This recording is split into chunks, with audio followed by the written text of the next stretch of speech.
If you wanted to put these into multiplication and create a dozen jars of them, then you're talking a whole nother ball game, right?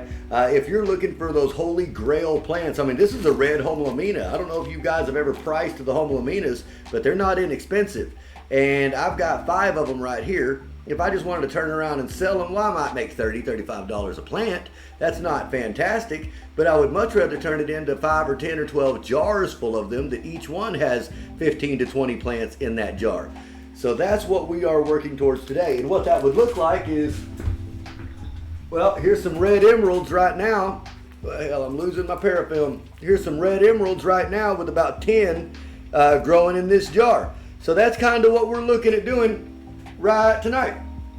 All right, so I've got some jars already made up. Now all we're gonna do is I'm gonna walk you through the process of how I do this when I do it.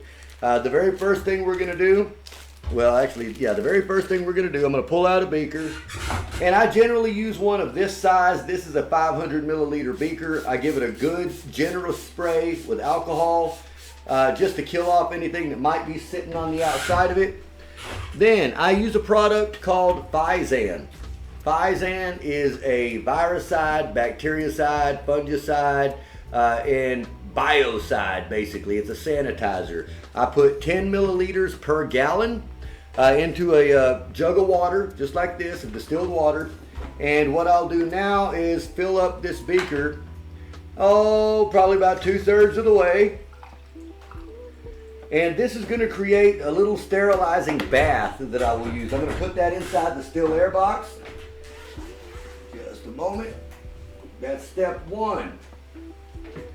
Now for those of you who have watched any of my videos or followed me on any of this stuff before, you've probably seen this process, and it is very repetitive.